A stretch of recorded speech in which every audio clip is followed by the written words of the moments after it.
Pisces, welcome dito sa iyong second week of April reading.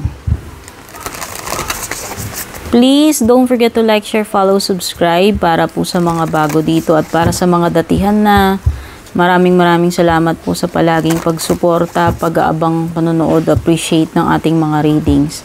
Shoutout sa ating mga YouTube channel members, mga nag-avail ng subscription at personal reading sa ating FB page. Mag-PM lang po kayo sa aking FB page kung balak nyo mag-inquire or mag-book about personal reading services. Yung link at details na sa description.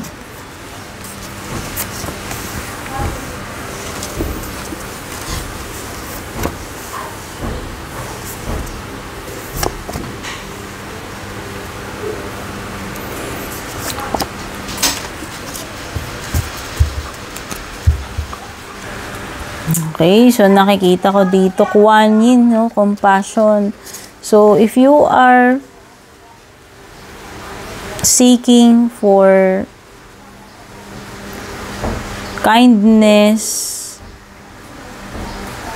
and mercy, yun yung makare-receive mo with Kuan Yin card. So, pwedeng yung iba sa inyo dito, pwedeng may pinagdadaanan kayo or kailangan nyo ng support. Someone na makakaintindi sa inyo. Or kung, ayun, pwedeng may dadamay sa iyo. Pwedeng may magpapakita sa iyo, magpaparamdam sa iyo ng mercy and kindness. Kung yun yung, kumbaga kung ano yung kinakailangan nyo right now, Pisces, pwedeng merong someone na maganda, mabuti yung kalooban na ipaparamdam nila sa iyo, ibibigay nila sa iyo yung kindness na kailangan mo o yung mercy kung kailangan mo yung mga yun, no? Kumbaga merong magpapakita sa iyo ng kabutihang loob, ipaparamdam at ipapakita nila sa iyo yung kabutihang loob nila. Pwedeng may tutulong sa iyo, dadamay sa iyo. Gratitude. So, ikaw ay thankful and grateful dito sa pwedeng mga blessings na nare-receive mo or tulong or kabutihan ng iba. Kasi parang meron ditong, mabait sa'yo nagpapakita sa'yo ng kindness. At ikaw ay thankful for this person or these people na nagpakita sa iyo ng kabutihan, no? So, yan nakikita ko dito, ikaw ay blessed, kaya ikaw ay happy and grateful doon sa natatanggap mong blessings at kabutihan, no? Rhythm, this is about transitioning. So, pwedeng meron tagta-transition ka. Kung ano man itong transition na pinagdadaanan mo, Pisces. No, merong transitioning o meron kang process na pinagdadaanan ngayon, may stage ngayon sa buhay mo na ikaw ay pwedeng nagtatransform, no? Merong transformation, merong pinagdadaanan ngayon, may proseso ngayon dito sa sitwasyon mo sa buhay mo. Ayun yung binabanggit dito sa Rhythm card. And meron ka ring Boldness card. Ito ay pagiging, paano ba masasabihin doon?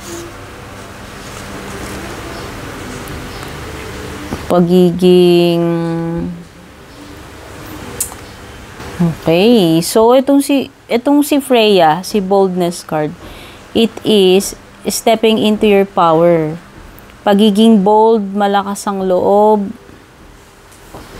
Stepping forward, no? Ibig sabihin talagang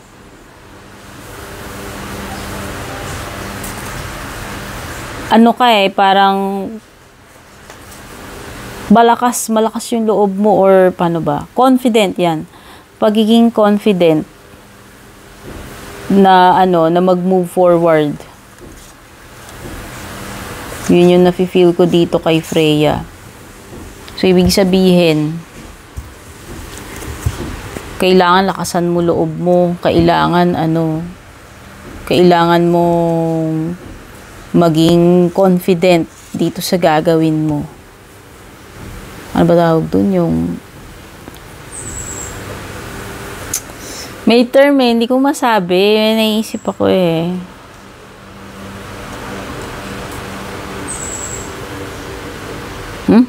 Ang hirap naman ng hindi ko maalala ko. Hindi ko maaning sasabihin ko. Wait lang, baka maisip ko pa. Ayun, kailangan mong maging assertive. Yan. Kailangan mo i-assert yung sarili mo dito. Kaya kailangan bold, confident, malakas yung loob mo. Assertive yan. Pagiging assertive dito. Yun yung kailangan mo.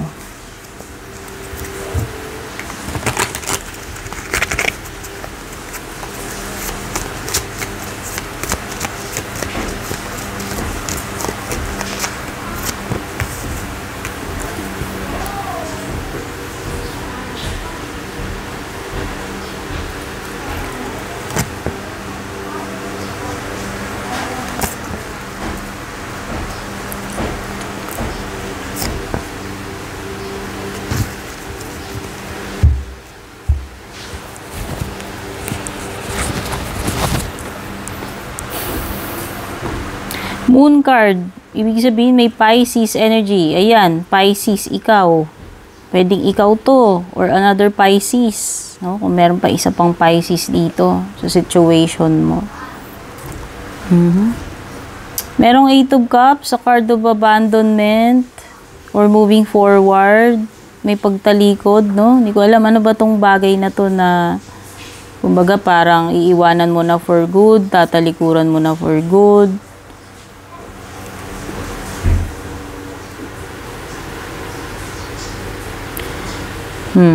May ganyan, may abandonment or leaving.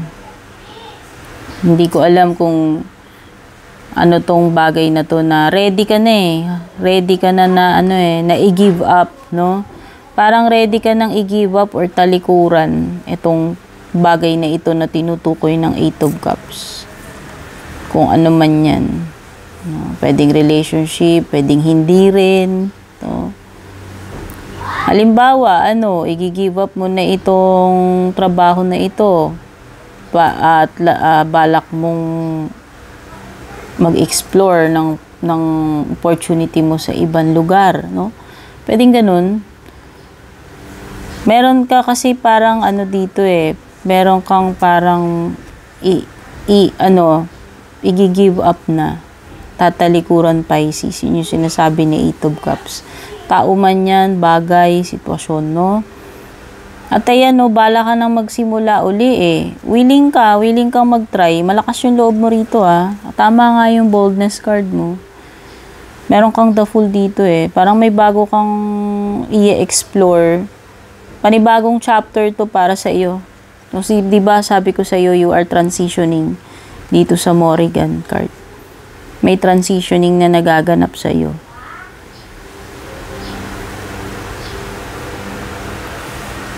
Para kasing feeling ko, pwedeng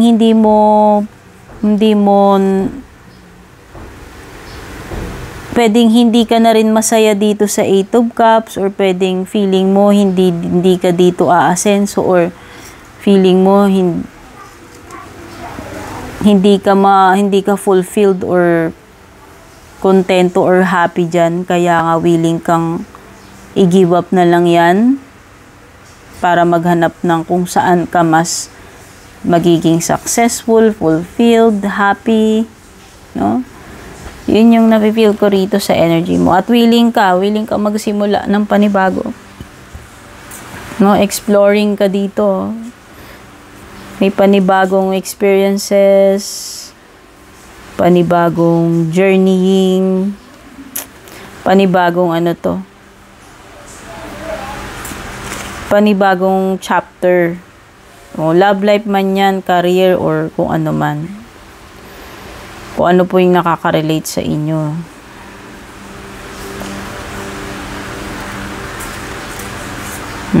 Moon, pwedeng ito yung mga pwedeng ito yung subconscious mo.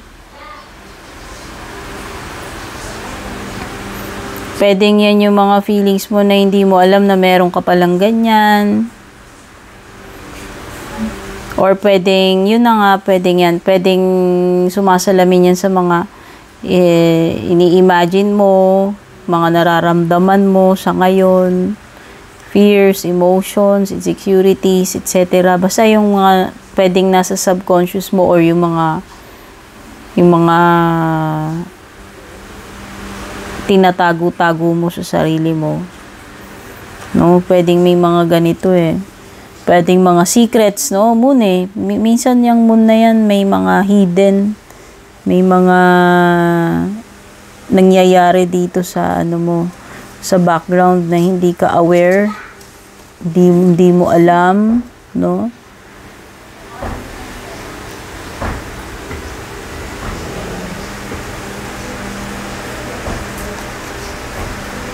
Sa tingin ko may mga bagay ka dito dapat dapat mong madiskubre. Okay, may mga basta pwedeng may mga mag-unfold dito, pwedeng may mga madidiskubre ka, malalaman ka, pwedeng may mga mare-reveal dito sa moon card. No, ito yung mga bagay na hindi mo inaakala na meron palang ganun, na nangyayari yun. No? Kasi nga hidden siya eh. So, kung ano man itong mga bagay na hidden na to, maliwanag lang yung Pisces, na lilitaw at lilitaw din yung mga yan. Malalaman mo din yung mga dapat mong malaman dyan na nakatago. Okay? 2 coins. Pwede kang may dalawang opportunity.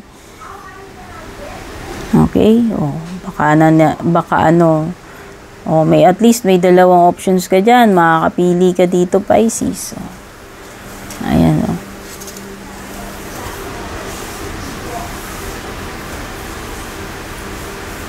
Tignan muna natin yung love life mo.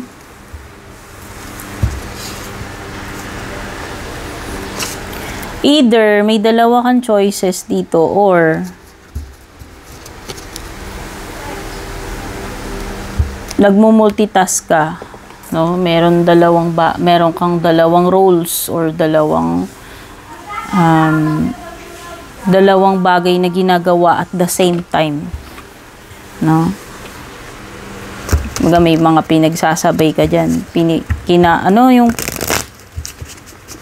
Pinipilit mong kayanin na pagsabayin yung dalawang bagay na yan. And mukhang namamanage mo pa naman. No? Ibig sabihin na napagsasabay mo pa, carry pa naman. Kumbaga napagkakasya mo pa yung powers mo dito sa dalawang ginagawa mo. Ayan, pwedeng iba sa inyo ba? Hindi lang isa yung trabaho ninyo, baka meron pa kayong isa pang sideline, yan. Baka may dalawang jobs. O at least, 'di ba, dalawa yung job mo. May dalawa kang source ng income. Hindi lahat may ganun eh. Kaya lang, may tendency ka nga lang dito na parang halos wala ka ng time kasi nga pinagkakasya mo na nga lang yung sarili mo dito sa mga ginagawa mo eh. No? Nagmo-multitasking ka nga kasi dyan. So, pagdating naman sa love life mo,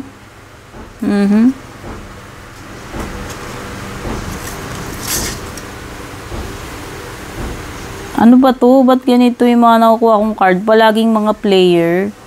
Yung mga jowa nyo, mga player, no? So, pwedeng iba sa inyo, single kayo ngayon. Single, galing kayo sa isang relationship na ang napunta sa inyong person ay player. Ayan o, cheater. O, nag-cheat sa'yo to. Pinaglaruan ka nitong person na to. Kaya ngayon, ang ending mo tuloy, single ka. Ano ba yan? Ba't palaging ganyan yung mga nakukuha ko, madalas player, no? Hindi ko alam eh, kung talagang yan ba yung mga energies ninyo eh. Yan yung nakukuha ko eh.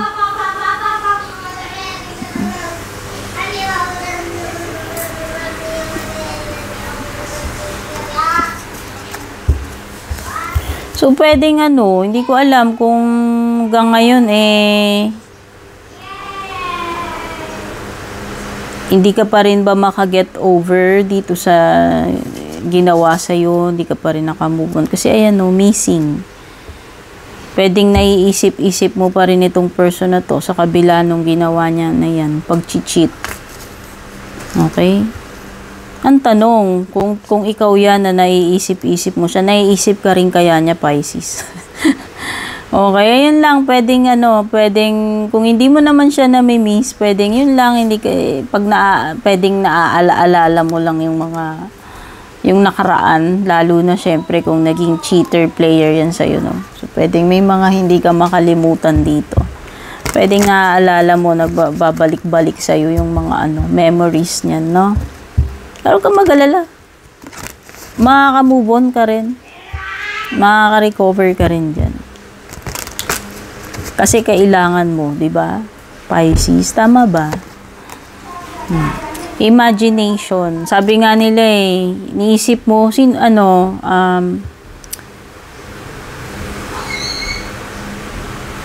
pag nakatunga nga yung tao, di ba? Sasabihin, iniisip mo na naman si ganito, ganyan. Huwag ka mag-alala, hindi ka iniisip. Parang yun yung yung na-feel ko kanina dyan. Oo. Kaya yan, hayaan mo lang. Siguro, pwedeng naaalala mo lang kasi nga may mga ginawa siya sa yung kalokohan. Hindi maganda, nag-cheat. Pero, maaari nga na naiisip mo siya pero hindi ka naman yan naiisip, Pisces, no? Baka nga, imagination, let your dreams take flight.